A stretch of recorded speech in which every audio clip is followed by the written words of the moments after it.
इंसान का स्वभाव उसके परिस्थिति के अनुसार बदलता ही रहता है।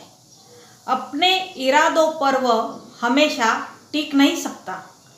गिरगिट की तरह रंग बदलने वाले इंसान के स्वभाव की यह मनोवृत्ति वक्त के साथ साथ कैसे बदल जाती है तथा इंसान जो सोचता है वैसा ही वह आकर्षित भी करता है। इस सोच पर मेरी ये कहानी आधारित है। नमस्कार, मैं मनीषा खटाटे आप सबका स्वागत करती हूँ। सुनते हैं मेरी कहानी प्रतिशोध।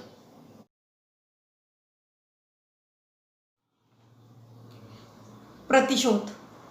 आसमान रात की चादर बाजू में रखकर निद्रा से उठने की कोशिश कर रहा था। आकाश का नीला रंग क्षितिज पर अंधेरी रात में और भी गहरा धरती को लपेटे दिखता था। सृष्टि का ये मनोरम दृश्य इच्छा होने पर भी हमें हर रोज दिखाई नहीं देता, लेकिन हर तरफ हर क्षण में शांति महसूस हो रही थी। ऐसे माहौल में शहर के मध्य में एक घटना घट रही थी। उस सन्नाटे को लोगों की दबदबी आवाज भंग कर रही थी। वह आवाज कभी तीव्र हो जाती तो कभी कम हो जाती। इस शोरगुल में भीड़ की आकृतियां काली छाया बनकर उभरने से वहाँ कोई व्यक्ति नजर नहीं आ रहा था। सिर्फ काली काली आकृतियां और चीखने चिल्लाने की आवाज़ें। इन्हीं आवाज़ों के बीच एक आदमी को काले कपड़ों से मुंह को ढककर उसके हाथ भी रस्सी से बंधे थे। वधस्तंभ की तरफ सिपाही उसे ले जा रहे थे। वह आदमी हर क्षण हर पल स्वयं की जीवन गाथा पढ़ रहा था। उसकी अच्छाइयाँ बुराइयाँ आंखों के सामने आकर आकार ले रही थी। लोगों का शोरगुल बढ़ रहा था। मारो मारो की आवाज़ें तेज हो रही थी। काले कपड़े से मुंह ढकने के बावजूद उसके कान में वह आवाज़ मृत्यु देवता का स्मरण कर रही थी। उसको ये भी एहसास हो रहा था, एक क्षण जीवन की ऊंचाई है तो दूसरे क्षण मृत्यु की गहराई। सारी सृष्टि अंधेरे से जागृत हो रही है और मैं मृत्यु के साथ सोने जा रहा हूँ। मृत्यु शरीर के साथ मन की भी होगी। क्या सच में मैं पुनर्जन्म ले सकता हूँ? मेरे मन में ऐसे ही विचार आंदोलित हो रहे थे। भगवान ने जगत को 6 दिनों में बनवाया और वह 7वें दिन इतवार को विश्रांति के लिए चला गया। जीवन के साथ मृत्यु भी क्यों बनाई?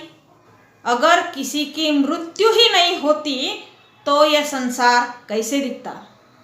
इस काले सच के साथ उसके माथे से पसीने की कुछ बूंदें टपक रही थी। वह भीतर से टूट रहा था।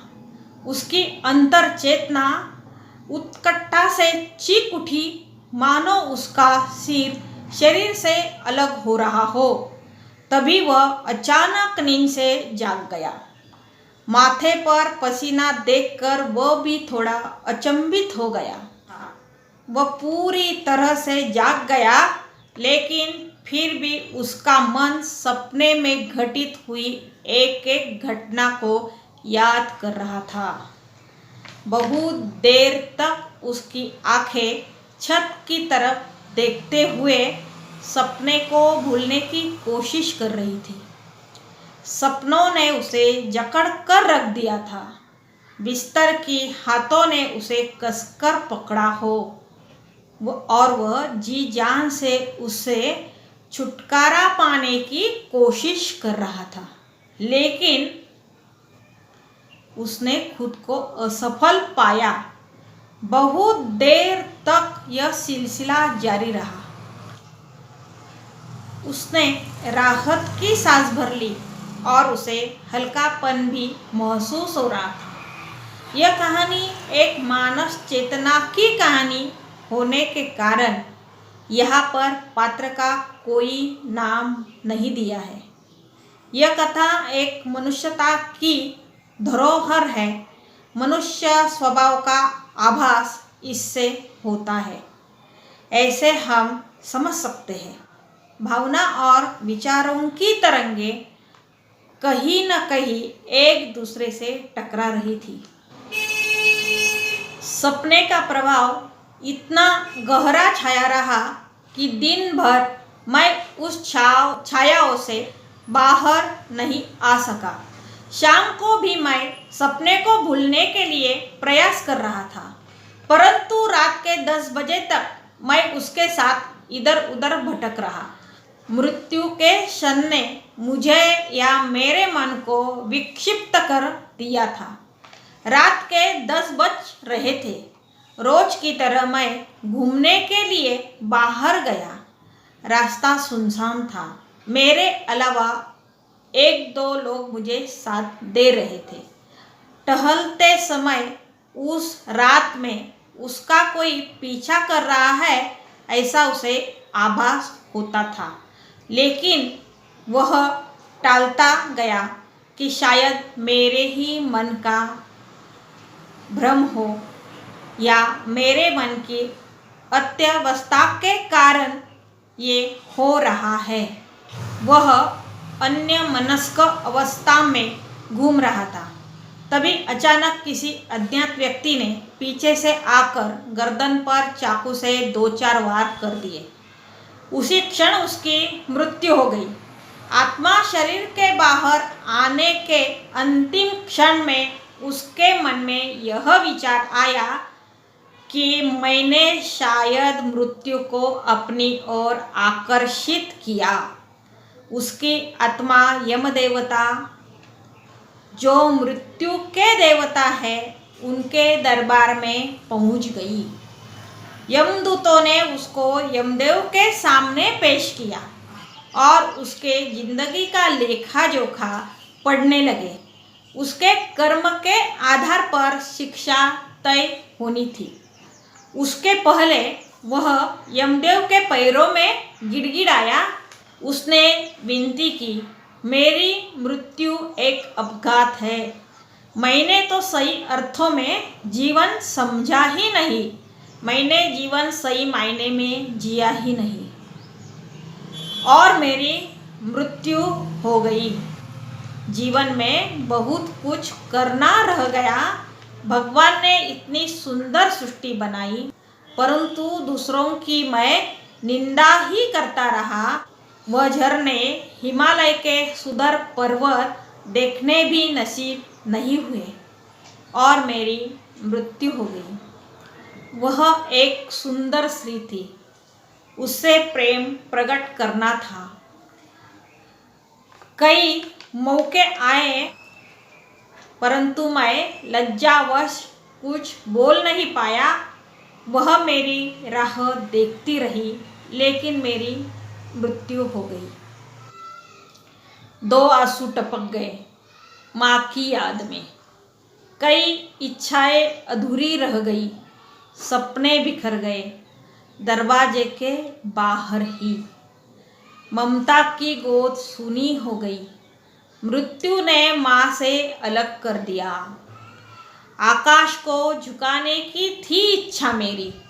सृष्टि के चित्र बनाने की अपेक्षा थी मेरी। झरनों के शब्दों को गीतों में उतारने की आशा थी मेरी।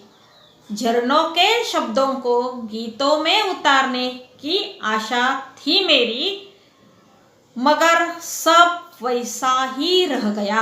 आपके सामने झुकता हूँ, प्रार्थना करता हूँ आपको, भेज दो मुझे दोबारा धरती पर। उस परम ईश्वर को भी आनंदित कर दूंगा, पुनः एक बार धरती को स्वर्ग बना दूंगा। तथास्तु बोलकर यम देवता आदेश दिया धरती पर जाने का। वह आदमी जैसे जाग गया हो भयावह निद्रा से, यमलोक तो जैसे स्वप्न सा हो गया। उसकी आत्मा शरीर में प्रवेश कर गई, उसकी स्मृतियाँ भी वापस आ गई। वह क्षण भी उसे याद आ गया कि जिस वक्त उसका खून हो गया था, उसका पुनर्जन्म हो गया। उसकी आंखें प्रतिशोध से भड़क उठी, उसका मन घृणा से भर गया और उसने यह शपथ ली कि मैं मेरे खूनी का बदला अवश्य लूँगा। मैं मेरे खूनी को नहीं छोड़ूंगा। उस दरिंदे को मैं मृत्युलोक में भेज के रहूँगा। धन्यवाद।